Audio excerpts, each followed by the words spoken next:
Esta es la noche en el continente americano. Cuando amanece en Europa y cae la tarde en Asia. Así cae la noche en el continente americano y transcurre la mañana y la tarde en el resto del mundo. La noche, bajo la dirección de Claudia Gurizati.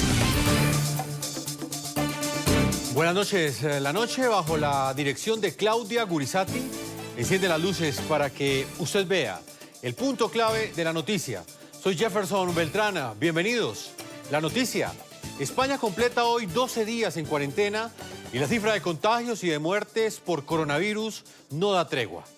El número de casos confirmados ya supera los 56.000 y más de 4.000 personas han muerto. El punto clave de esta noticia: la población mayor es la más vulnerable a esta enfermedad.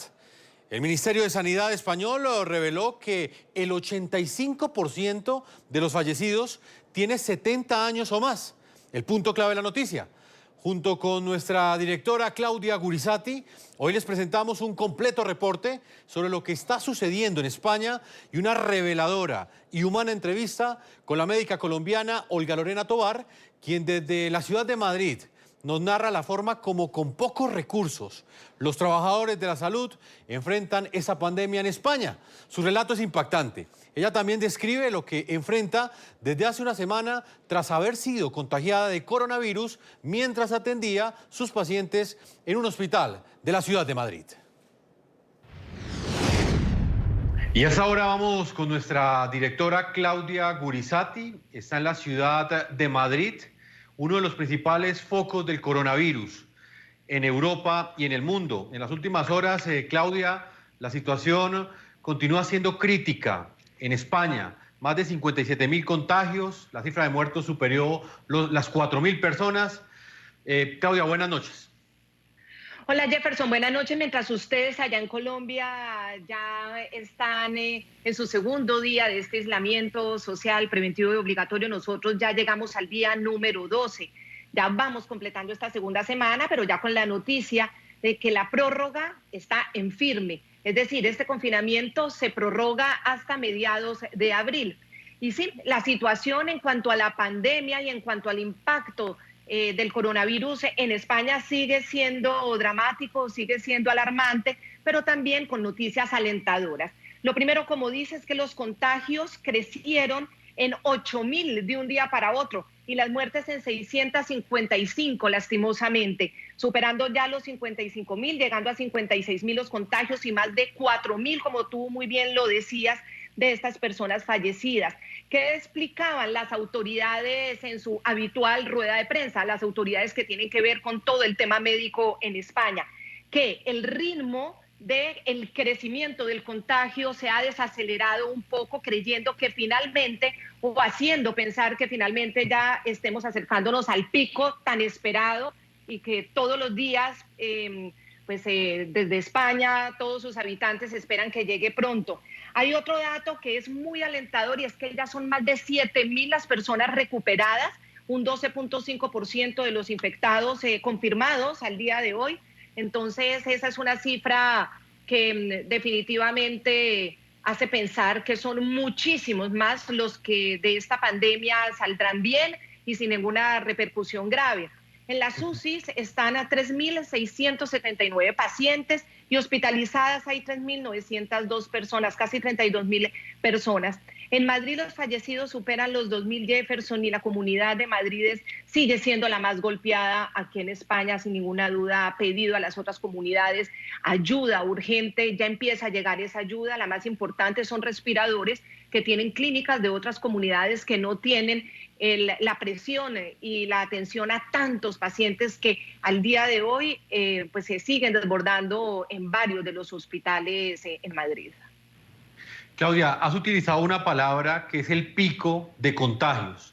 Explícanos por qué para España es tan importante en ese momento llegar a ese pico. ¿Qué significa eso, Claudia?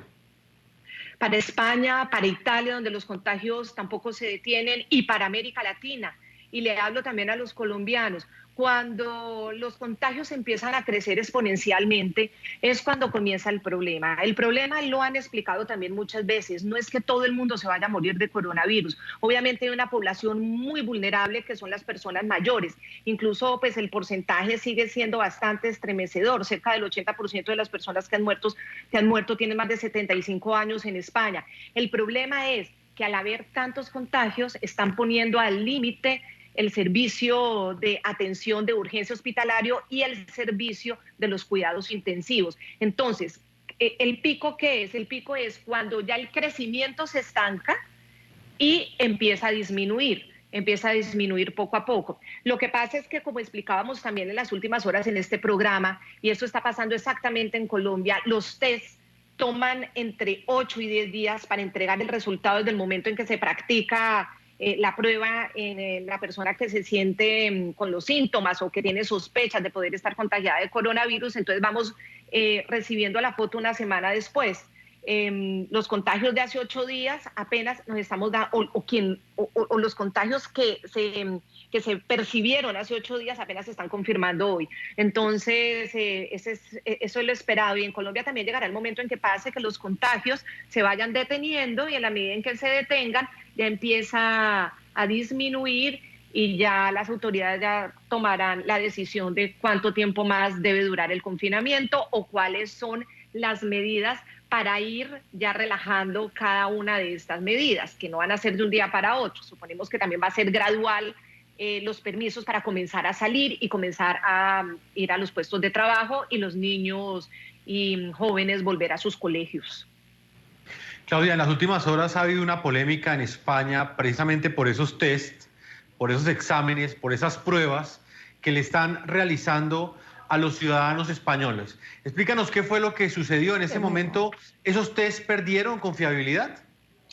Pues es muy grave, Jefferson, porque una de las acciones urgentes para evitar los contagios tiene que ser poder comprobar a todos aquellos de la población que estén realmente contagiados con coronavirus para poderlos aislar más drásticamente y evitar los contagios a sus familiares, a pesar de que todo este contagio social logra que se disminuya la cantidad de los contagios con otras personas. De todas maneras, si hay alguien en la familia que está contagiado y no se sabe, pues hay más probabilidades de seguirnos contagiando. Entonces, se esperaban los test rápidos, los han prometido desde el primer Real Decreto del estado de alarma en España. Son test que en 3 o 4 horas te entregan el resultado y resulta que un lote de 9.000 pruebas que el Estado español, el gobierno español, le compró a empresas y a laboratorios chinos resultaron inservibles. Estamos hablando de 9.000 pruebas.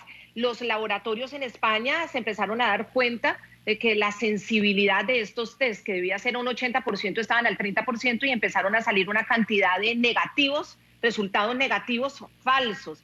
¿Y cómo se dieron cuenta? Pues contrastaron, compararon pacientes que en el PCR, que es en el test normal, el que toma varios días, habían salido positivos, en estos test salían negativos.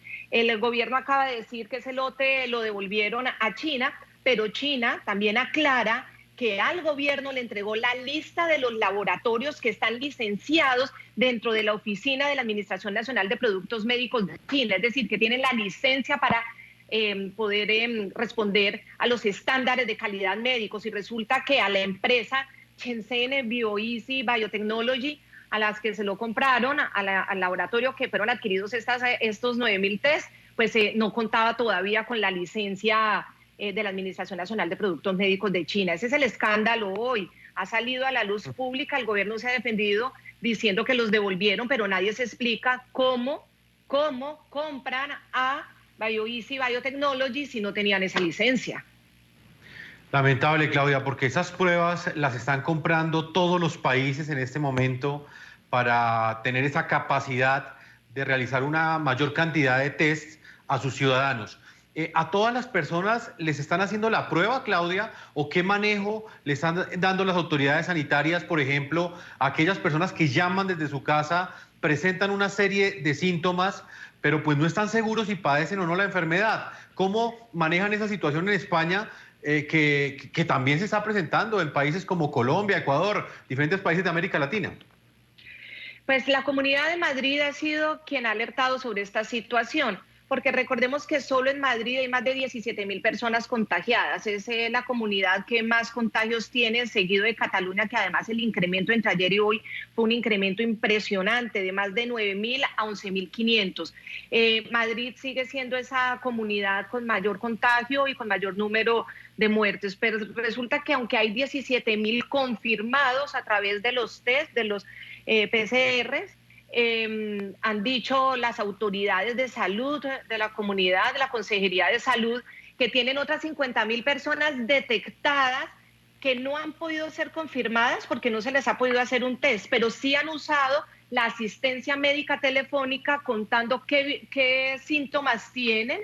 Son síntomas que llevan a pensar que tienen el coronavirus y son personas que además han decidido autoaislarse y siguiendo las recomendaciones diarias de esa llamada médica telefónica, pero no son confirmados. Entonces nos decía la Consejería de Salud de Madrid que eso hace pensar que por lo menos esa cifra de 17.000 contagiados en Madrid es el triple, y están hablando de más o menos 50.000 que están detectados con síntomas, pero no confirmados por ausencia de los test, lo que también significaría que son muchísimas las personas que no han necesitado, no han requerido la asistencia hospitalaria y que no han ido a congestionar los servicios hospitalarios. Y hace creer también o pensar a las autoridades que por lo menos esas personas no están teniendo síntomas graves, que son más los que pueden pasar el virus sin tener lecciones muy fuertes, y que, bueno, los ritmos de letalidad pues son más optimistas.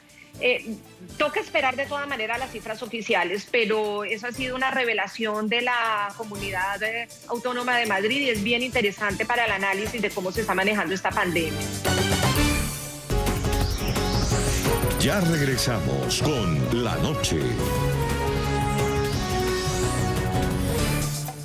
Claudia, pues precisamente a esta hora tenemos un enlace en la ciudad de Madrid, donde tú te encuentras también, Claudia. Allí se encuentra con nosotros Lorena Tovar, es una médico internista colombiana que estuvo en la primera línea de batalla durante 2 semanas atendiendo a muchos pacientes de coronavirus. Resultó contagiada de esta enfermedad y en este momento se está recuperando en su hogar. Lorena, muy buenas noches y gracias por atendernos y por recibirnos hasta ahora en tu casa. Hola, muy buenas noches, Claudia, y a ustedes en el estudio. Gracias. Olga Lorena, usted es una médico colombiana, internista del Hospital Universitario de la Moraleja de Sanitas. Llevaba 2 semanas lidiando con la crisis del coronavirus. ¿Cuándo comenzó la crisis del COVID-19 en los hospitales, en la Comunidad de Madrid? ¿Cuándo ustedes lo pudieron percibir ahí en La Moraleja, en el hospital universitario en el que usted trabaja? Pues a ver, Claudia, es que, yo estoy de baja desde el día 17 de marzo y ya en ese momento era una crisis total porque vives todas las etapas, ¿no? Las etapas del pánico, de si me llega, qué tengo que hacer, de si si es contacto o no, hasta que ya llegamos al punto en que Madrid se volvió área comunitaria, área endémica, donde ya todos los pacientes que llegaban se consideraban como pacientes COVID positivos. La crisis empezó desde ese mismo momento. Desde hace 2 semanas ya estamos en crisis porque yo alcancé a tener que rogar, pedir, pelear por una mascarilla para protegernos. Las batas ya no eran impermeables, sino batas de papel, que no son las impermeables las que se necesitan. Y pues eso también influye a que la mayor cantidad de pacientes que hay ahora somos los sanitarios, que lo habéis visto en las noticias, que no tenemos protección. Sí, que hay un déficit de protección increíble. Mire, yo me quiero unir a ese saludo que le daba Jefferson Beltrán, el subdirector del programa, porque para nosotros es un honor hablar con ustedes. Ustedes son nuestros héroes de bata blanca, que hoy precisamente le decimos a nuestros televidentes participen con el /héroes de bata blanca. Son esas personas que hacen frente en la primera línea, que son los que tienen el contacto directo con las personas que llegan con los síntomas, con el malestar y angustiadas de saber o no si tienen el coronavirus, y ellos en medio de esta crisis, con esta deficiencia de material, sanitario, de los materiales básicos para la atención médica, como lo hemos dicho en todos estos días. Mire, hoy para poner un solo ejemplo, lo que ha dicho la Comunidad de Madrid, el gobierno central les ha entregado 100.000 mascarillas en las últimas 48 horas. Jefferson, ¿y sabe cuántas necesitan a diario en los hospitales? En un solo hospital, en el Hospital de La Paz, 32.000, que son 100.000 en 2 días. Si en un solo día en el Hospital de La Paz, que es un hospital del servicio público, se necesitan 32.000 mascarillas para pacientes y para comunidad médica. Así que de verdad que nosotros sí nos sentimos muy honrados, como decía Jefferson, de hablar contigo, doctora Olga Lorena. Nos decías que estabas de baja. Haces parte de los 5.500 médicos y personal médico que lastimosamente se contagió. Sí, Claudia, lastimosamente hago parte de ese grupo. No sabes cómo se vive. Afortunadamente, pues yo puedo decir que soy una persona joven y que estoy luchando contra este virus y que uno cree que va tirando bien, pero justamente lo que os contaba antes, de hace unos 3, 4 días he empezado a encontrarme un poco mal y ya me ha tocado empezar a hacer tratamiento activo contra la enfermedad. Y a eso se une además, sí. He empezado con el tratamiento están los protocolos acá, que para síntomas entre leves y moderados, que son los que yo ya he empezado a tener, con hidroxicloroquina y acitromicina. Hay unas indicaciones muy claras, porque ya sé que en Colombia la gente ha salido a las farmacias a acabar con el stock de este par de medicamentos que no está indicado en todo tipo de pacientes. A mí me lo han empezado ayer y la verdad es que sí, he sentido un poco de mejoría. Y lo otro que se siente es anímicamente fatal.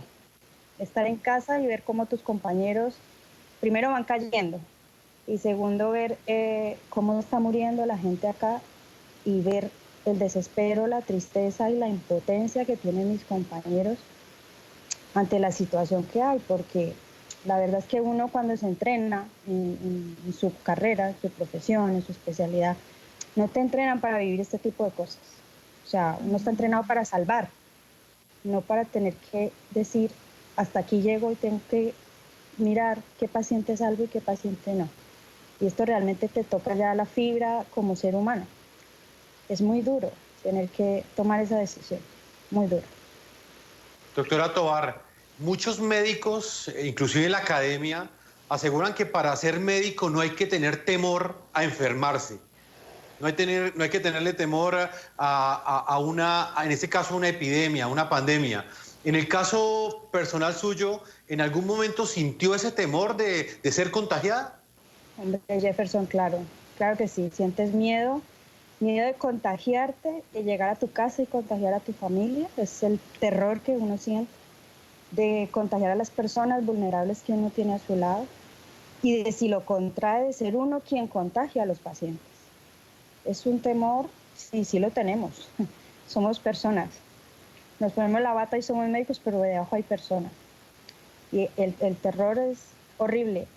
La verdad es que yo no pensé que me fueran a decir que era positiva porque yo tuve solamente un resfriado. O sea, empecé con síntomas como de un catarro, un poquito de febrícula y mi jefe me insistió hasta la prueba porque igual lo tienes. Y la verdad cuando me salió me sorprendió, para mal, obviamente, y me dejó pues anímicamente derrotada, porque yo quería estar en la lucha, allí, con mis compañeros. Pero sí, el temor está, Jefferson, claro que sí. Doctora Olga Lorena, ¿en qué momento ustedes empiezan a sentir que el problema del coronavirus, del COVID-19 se desborda? ¿Ustedes empezaron a percibirlo cuándo? ¿Y con qué casos? ¿Qué empezó a pasar en el hospital donde usted trabaja? Claudia, ¿cuándo se empieza a sentir? Cuando ya el ministerio te dice que el protocolo cambia y que ya no es solamente pacientes que vienen de China, Singapur, Irán, del área endémica, sino que te dicen, es que ya somos zona endémica. O sea, ya todo el que venga al hospital y diga que vive en Madrid, lo tienes que considerar ya como un paciente positivo. Con la clínica respiratoria que venga, ahí ya dices, ¿qué pasa? El miedo se adueña de ti, se adueña completamente. Te da miedo tocar las teclas del ordenador, la pantalla, los papeles, el paciente que llames, lo atiendes con miedo. Yo creo que esto ocurrió más o menos hace unas 2 semanas aproximadamente, cuando cambió ya el panorama aquí, que empezaron a haber casos y casos. ¿Te alcanzó a tocar escasez de todos estos elementos de cuidado médico, de tener Sí, que reutilizar una mascarilla, de sí, no tener guantes? Sí, ¿cómo fue sí, eso? sí. Cuéntame cómo fue esa experiencia. Pues a ver, es que la primera semana teníamos EPIs, que es el equipo de protección individual. Teníamos la bata azul, que es impermeable, que es la que piden, las mascarillas FFP2. Las teníamos y de repente en 4 o 5 días se acabaron. Me alcanzó a tocar y es lo que le decía ahora a Jefferson. Entonces ya nos empezaron a decir que teníamos que usar mascarillas quirúrgicas, que igual la protección era la misma, porque en cuanto el paciente llega a triaje, le ponen una mascarilla al paciente, entonces ya te dicen que si el paciente tiene mascarilla y tú tienes mascarilla, pues que ya el riesgo es mínimo. Y a medida que va cambiando y que el abastecimiento se va acabando, pues el protocolo de sanidad va cambiando. No sé si lo has visto tú, Claudia, que cada día, en función de qué tan abastecidos estemos, pues la cosa va cambiando. Entonces, sí, se vivió, yo creo que en los primeros 5 días ya no había nada, ya no había nada. Y ahora yo, según lo que oigo, veo a mis compañeros, aunque han dicho que la sanidad ahora es una sola, que la privada y la pública es una sola, sí que se nota que abastece más fácil a la pública que a la privada, porque lo veo con mis compañeros que les obligan a reutilizar mascarillas o incluso nos han dicho que tenemos que compartir los equipos de protección. Las mascarillas con filtro FP2 y FP3 no hay, porque o se las roban o las tienen escondidas o tienes que usar una para una semana. Te dicen guárdala que la tienes que usar una semana y pues de ahí que ahora haya tanta gente del personal sanitario infectada. Doctora Tovar, claramente también está en juego la integridad física de ese ser humano, de ese médico que es el encargado de atender a todos estos pacientes.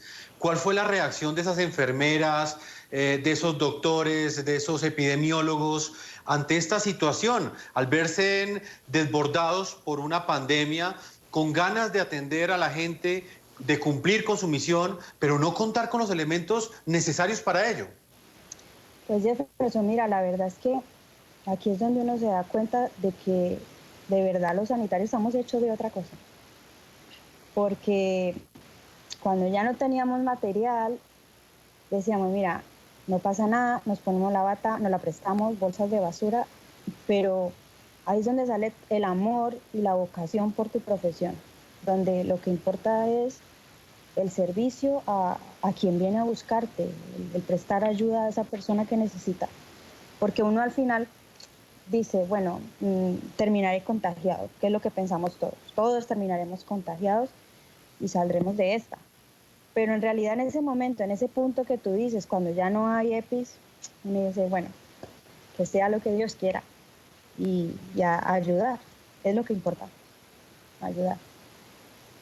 Bueno, otra de las informaciones hoy, doctora Olga Lorena y Jefferson, es la comparecencia del ministro de Sanidad, Salvador Illa, en la Comisión de Sanidad del Congreso de los Diputados acá en España. Y una de las cosas que más ha estremecido a la comunidad médica, ya estamos en un punto, como ellos lo llaman, de un estrés muy fuerte para muchos en diferentes hospitales, porque depende también el hospital.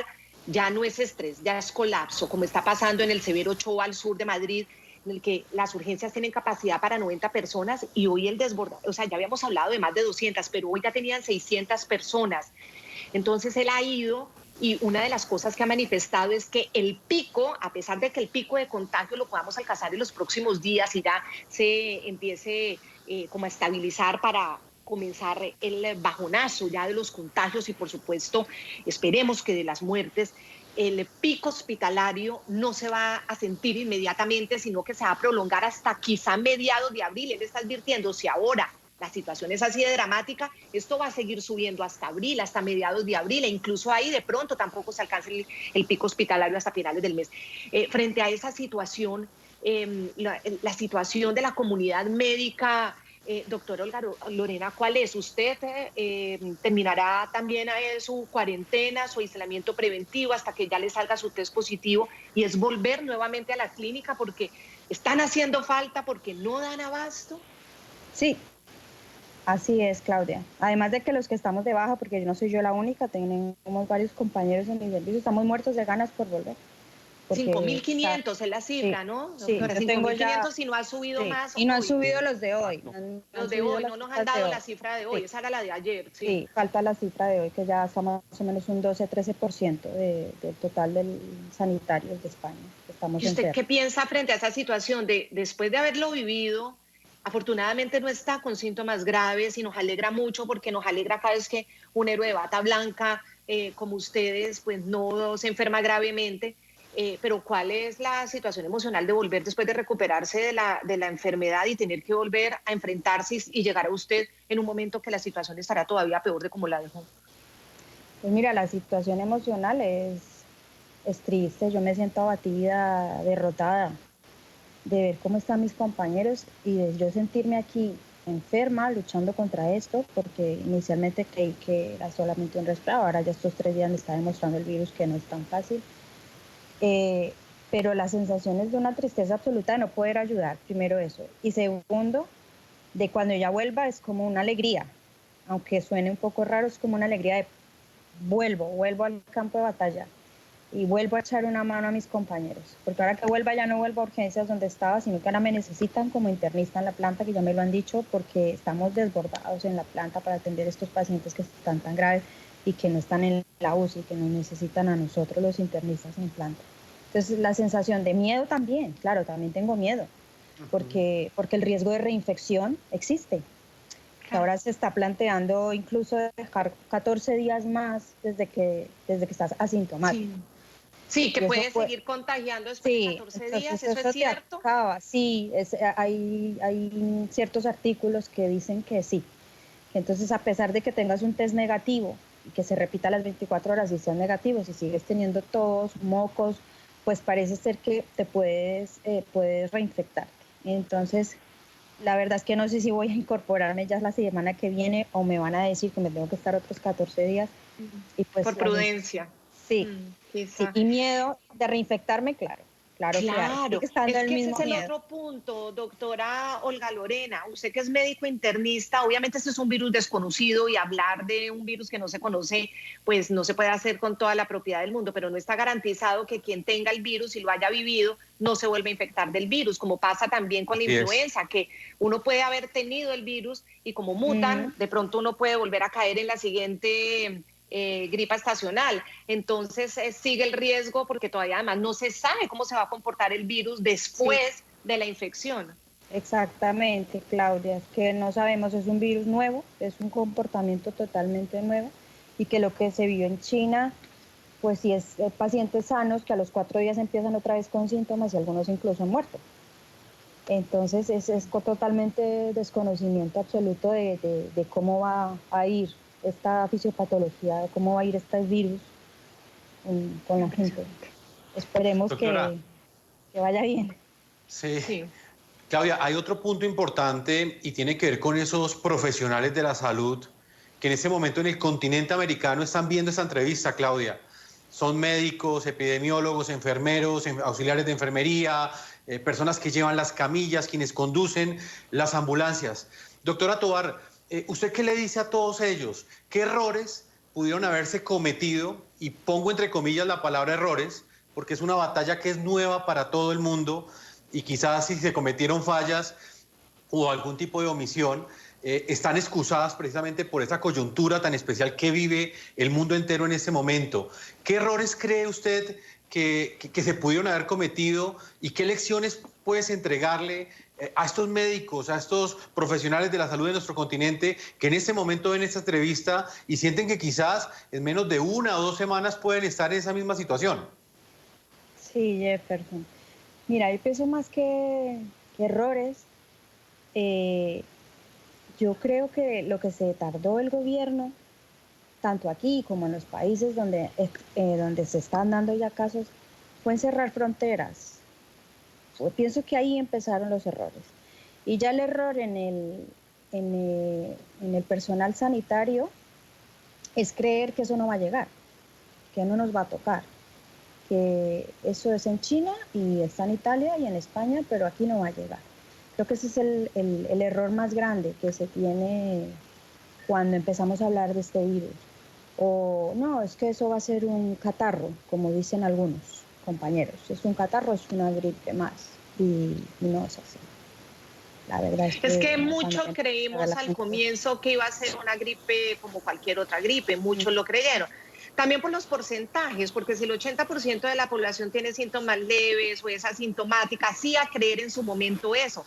Fíjese que al final también el 87% de los 4.000, más de 4.000 fallecidos aquí en España son personas mayores a 70 años que son muy vulnerables en su sistema inmunológico y que tienden a que se les genere esta neumonía. Entonces eso hizo creer que de pronto iba a ser el impacto como una gripa más común, una gripa normal. Muchos lo llegamos a creer hasta que ya tuvimos el virus encima y empezamos a ver esta avalancha de contagios y de personas fallecidas que ha sido pues muy triste esta situación. Nosotros veíamos imágenes de ustedes, el personal médico y toda esa cadena, porque no son solamente los médicos, sino las enfermeras, como dice Jefferson, todas, hasta la gente de los laboratorios, las personas que de alguna manera están involucrados en la atención de los pacientes con esas bolsas plásticas, improvisando, incluso con unas radiografías, usándolas como mascarillas. ¿Usted qué le dice hoy a un médico que la esté viendo en Colombia, en Ecuador, en México, donde pues el gobierno no quiere admitir que esto es una pandemia, que no les va a pasar a ellos? ¿Usted qué le diría a ese personal médico? ¿Cómo prepararse? ¿Cómo prepararse incluso psicológicamente para la llegada de pronto del incremento de los casos de manera exponencial? A ver, yo les quiero decir a mis colegas, especialmente a mis colegas en Colombia, que me han escrito y me han llamado muchos porque tienen muchas dudas, porque en verdad no se creen que esto sea real. Me llaman a preguntarme, ¿es verdad que se está muriendo así la gente en España? Lo único que yo les diría es que se protejan, que intenten aprovisionarse de sus equipos de protección, su correcto lavado de manos, que tengan su zona de trabajo lo más estéril que puedan, entre comillas, y que haya una buena provisión de esto.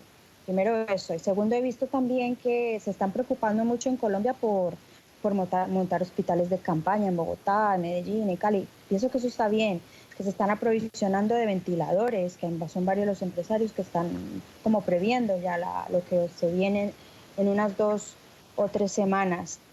Y como os dije ya, los médicos aquí en cualquier parte estamos hechos de otra cosa. Y sé que en Colombia, pues igual, porque sé cómo son mis compañeros.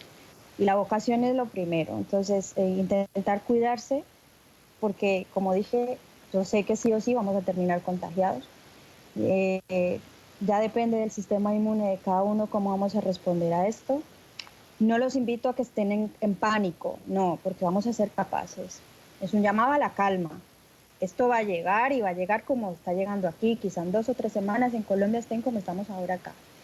Es estar en calma y esto lo vamos a sacar, vamos a poder vencerlo.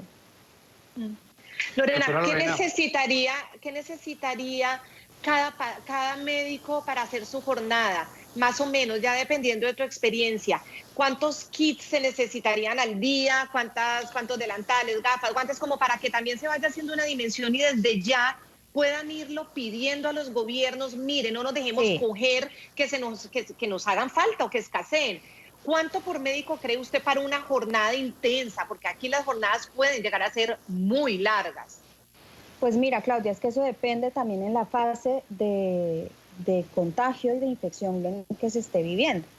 Porque yo hasta lo que alcancé a vivir aquí eran casos sospechosos que, como te digo, desde el triaje ya se entran así, todo paciente con clínica respiratoria, entonces ya nos obligaban a hacer la consulta con una bata que no es impermeable, mascarillas siempre o tapabocas, si se quiere, depende del hospital, incluso gorro, tener al menos una caja y unos 50 pares de guantes, no estoy exagerando, para un turno de 8 horas. 50 ¿vale? Pares por un turno de 8 horas. Sí, okay. porque te tienes que estar cambiando entre que escribes, vas y examinas, vuelves, te quitas los guantes, vuelves y te lavas, vuelves y te pones guantes para no contagiarte. Y en la medida en que van llegando y que van llegando más pacientes, pues es que es un kit de protección por paciente que veas. Pero a nosotros ya nos tocó el punto en que las gafas de protección que usábamos había que dejarlas fuera del box del paciente para limpiarlas y dejarlas ahí para que otro compañero las usara, porque no habían gafas para todo el mundo, no hay gafas para todo el mundo, entonces hay que empezar a compartirlas. Y las batas de protección, pues también hubo ya que un momento en que empezara a prestarlas. Pero yo te podría decir que en una jornada normal en que un médico de urgencia se puede ver entre 15 y 20 pacientes, pues estos pacientes requieren más tiempo. Entonces ponle tú que veas 10 pacientes en una mañana, porque entre que entras, te lavas, te quitas, vuelves y escribes, vuelves unos 10 más o menos, y más los pares de guantes. Jeffrey, Claudia, adelante. Qué pena te interrumpí ahora. No. Es que tenemos muchas preguntas, Claudia. No, y además que muchas personas están en ese momento enviando preguntas y dudas que tienen. Claudia y doctora Tovar, yo quiero que veamos un video que ha generado mucha polémica en redes en los últimos días. Esto sucedió en Colombia. Es una mujer que viola la cuarentena, el aislamiento social, sale a la calle a fumarse un cigarrillo, hace videos selfie, se ríe de lo que está sucediendo y luego pues sostiene un enfrentamiento con un policía que le pide que pues ella tiene que regresar a su casa. Veamos este video. La ciudad está hermosa, es como un sueño, no hay trancones, no hay carros, ojalá se pudiera andar. Pero bueno, quería mostrarles cómo es salir y andar en pleno confinamiento y que nadie te joda. No se va a ir a ningún lado porque vea, no quiero ponérselas. Quiero que sea el último recurso para agotar. Entonces póngame ese puta comparendo ya, perra. María Victoria. Póngamelo, pero ya. O sea, ya, acaben con esta mierda, pero ya, estúpidos. No. 3 horas ahí poniendo un comparendo a una vieja. Pues ya les pago 50 comparendo. Doctora Tovar, en estas imágenes pues veíamos a una de esas personas que no respeta el aislamiento social, que no respeta esa cuarentena, que es una de las medidas que pues han implementado los gobiernos para poder disminuir el número de contagios. Cuando un médico ve un video de estos o encuentra una persona así en la calle, viendo esta pandemia como un juego, ¿qué impacto tiene en ustedes? Pues Jefferson, no te puedo negar que nos da infinita rabia, porque sientes como que tu trabajo no vale la pena, que la gente no valora el esfuerzo que estás haciendo, que yo estoy arriesgando mi vida, en una urgencia estoy arriesgando la vida de mis seres queridos para que una persona de estas se pase por encima las normas que hay establecidas para evitar el contagio. Ya regresamos con La Noche.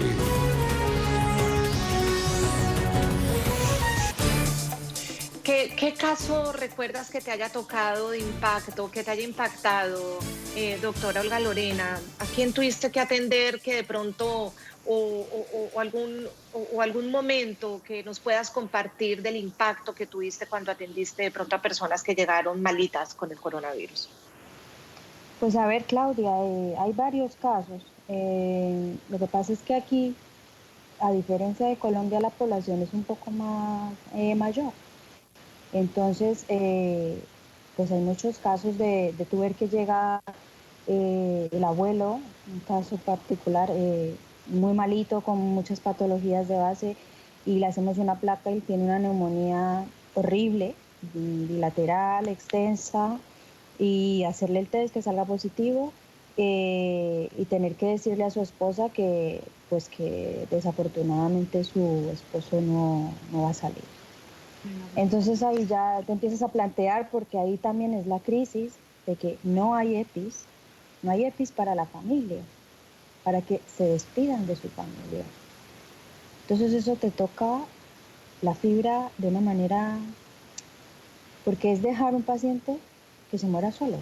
Solito. En una habitación, solo, ahogado, y tener que ver a su esposa sola, porque sus hijos no están acá, y decirle que es la última vez que va a ver a su esposo con vida. Es muy doloroso, de verdad es muy doloroso. Y tener que decírselo con la voz de tranquilizarle, de yo le apoyo, de yo estoy aquí para ayudarle en lo que pueda, pero no voy a poder salvar a su esposo, es muy duro, muy duro.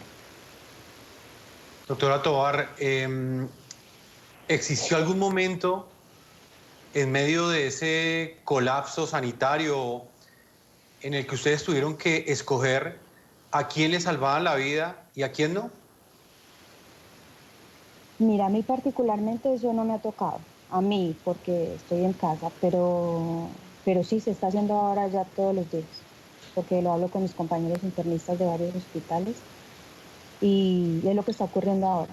Inicialmente había como un filtro de que mayores de 75 no, y luego eso se ha ido bajando, porque lo hablo con jefes de medicina interna de algunos hospitales de aquí de Madrid, y me dicen, Lorena, es que se está muriendo gente que no tendría que morirse, gente que en otras ocasiones ingresaría en UCI y ahora no ingresan porque hay que darle la oportunidad a personas más jóvenes.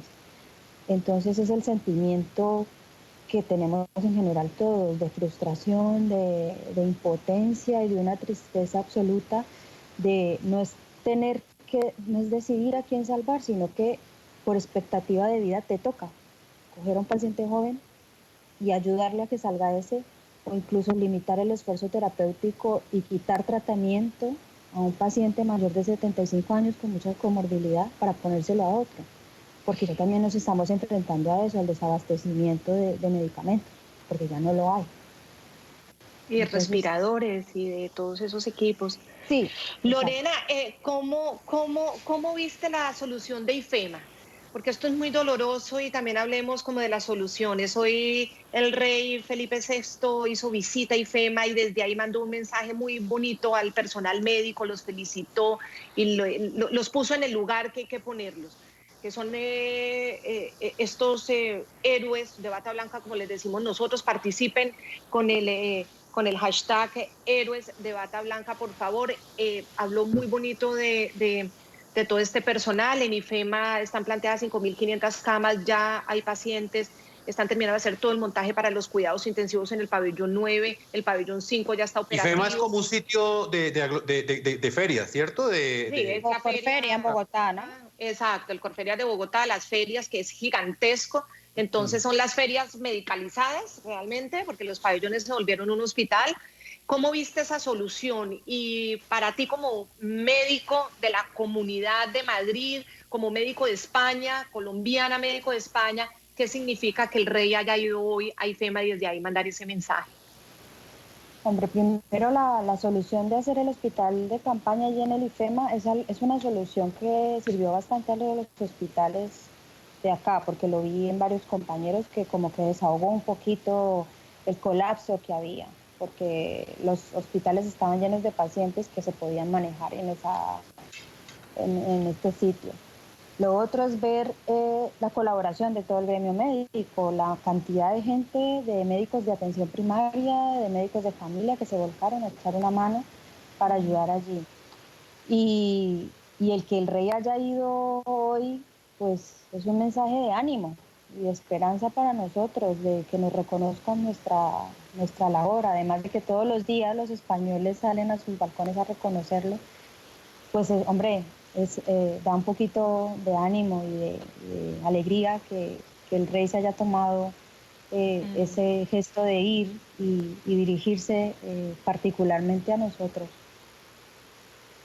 Doctora Tovar, ese punto también se ha replicado en América Latina y es ese homenaje que están haciendo los ciudadanos que están en cuarentena, que están en ese aislamiento social al interior de sus casas, salen a las 8 de la noche, por ejemplo, acá en Colombia, y aplauden en los balcones. Para ustedes ese acto simbólico, ¿qué representa para todo el personal médico? Eso es un subidón, Jefferson, eso es un subidón de energía. Es como una palmadita en la espalda de estás haciendo bien las cosas, y sí, es eso, como una inyección de energía de ese miedo que tienes de contagiarte, y ese miedo que tiene sobre todo de enfrentar a los familiares a la hora de tener que decirles que su familiar va a morir, pues te inyecta energía y dice, vamos, que estamos haciendo las cosas bien y hay que seguir luchando, pero sí, sirve bastante. Claudia, lo vamos a promover hoy en la noche. Sí, lo vamos, yo he salido, Sí, a las 8 sí. abro mi Yo también. ventana y a lo Te colombiano estremece grito, totalmente. ¡bravo! Los primeros Te saco días, la pandereta. los primeros días era imposible no llorar.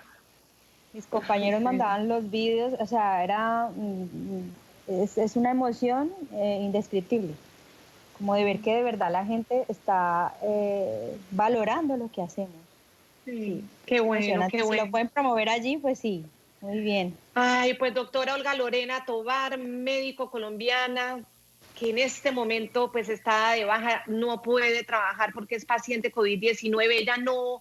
Ella es suave, ella es una persona tranquila, pero no habla tan bajito. Lo que pasa es que está golpeadita porque está enfermita, Sí. pero sabemos que vas a salir a engrosar esa lista de los demás de 7.000 recuperados que irá creciendo, harás parte de esa Sí. lista.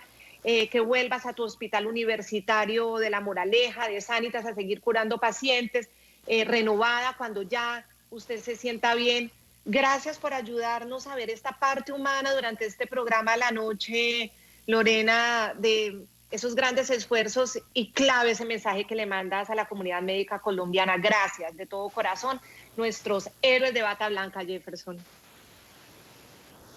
Muchas gracias, Claudia, por este reporte que en últimas le permite a todos nuestros televidentes tener un paralelo entre dos realidades distintas. La realidad de Europa, cómo los países desarrollados están atendiendo esta pandemia, y por el otro lado, aprender de esas lecciones y estar preparados, no con pánico, como decía la doctora Lorena, sino con claridad mental, con certeza sobre lo que se debe hacer, lo que no se debe hacer y la importancia que tiene cumplir este tipo de medidas que están implementando nuestros gobiernos. Claudia, muchas gracias y un feliz amanecer allá en Europa. Gracias, adiós a los dos, un abrazo. Impactante esa entrevista, este relato que nos pone un espejo de lo que esperamos que no suceda en el continente americano, pero que tenemos que estar preparados para ello. A todos ustedes, nuestros televidentes, los invitamos a que visiten nuestra página web NTN24. Nos pueden escribir en Twitter en @NTN24, @Segurizati NTN24, @Jefferson NTN24, @La Noche NTN24. La noche continuará encendiendo las luces para que usted siempre vea el punto clave de la noticia. Buenas noches.